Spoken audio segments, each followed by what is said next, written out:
మోడీ గారు ఈ దేశానికి ప్రధాని ఉండాలి, వరంగల్లో కాషాయం జెండా ఎగరాలని నిన్న జరిగిన పోలింగ్ సరళిని బట్టి మాకు స్పష్టమవుతుంది.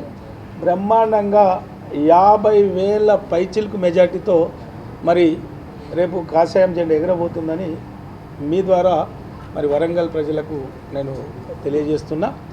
మరి ఎన్నో కుట్రలు కుతంత్రాలు మరి కాంగ్రెస్ పార్టీ బీజేపీ పైన, బీజేపీ అభ్యర్థి పైన బురద జల్లే ప్రచారు. అది మీకు తెలుసు. అంటే వాళ్ళకి ఎంత భయం ఉన్నది, వెన్నులో ఎంత వణుకున్నది, ఎందుకు భయపడ్డారో అనేక సంఘటనలు మీకు తెలుసు. నిన్న పోలింగ్ జరుగుతుంటే కూడా మరి ఓట్ ఫర్ కాంగ్రెస్ అని సోషల్ మీడియాలో పెట్టిండ్రు. మరి లీగల్ సెల్ కూడా దాని మీద కంప్లైంట్ చేస్తున్నారు. మరి ప్రచారం బంద్ అయినా తెలిసి కూడా ఓట్ ఫర్ కాంగ్రెస్ అని ప్రచారం చేసుకున్నారంటే ఎంత భయం ఉన్నదో మా ప్రెస్ మిత్రులు ఆలోచన చేయాలి. అదేవిధంగా నిన్న బిగ్ టీవీలో పోలింగ్ బూత్ వద్దకు అభ్యర్థి పోతే నిరసన సెగ అని ఒక పాత ఫోటో పెట్టి ఎవరిదో ఇచ్చిళ్ళు.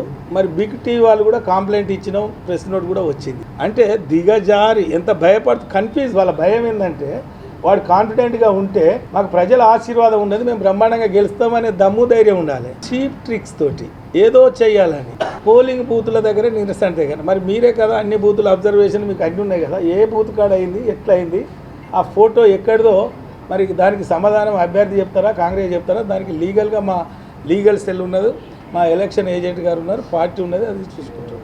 ఇంకొకటి కూడా పెట్టారు మీకు తెలుసు ఏమని, బీజేపీ పార్టీ శ్రేణుల మీటింగ్లో ఈ అభ్యర్థి పైన గొడవలు అని.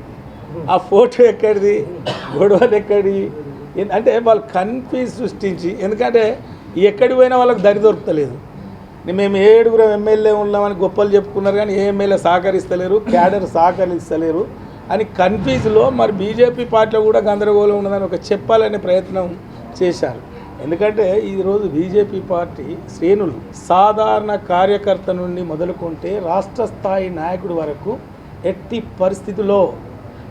పరిస్థితుల్లో ఈ ఎన్నికల్లో పూర్వవైభవం బీజేపీ పార్టీకి తీసుకురావాలి, ఎంపీ గెలవాలనే కసితో పనిచేసాం, వాళ్ళలా కాదు.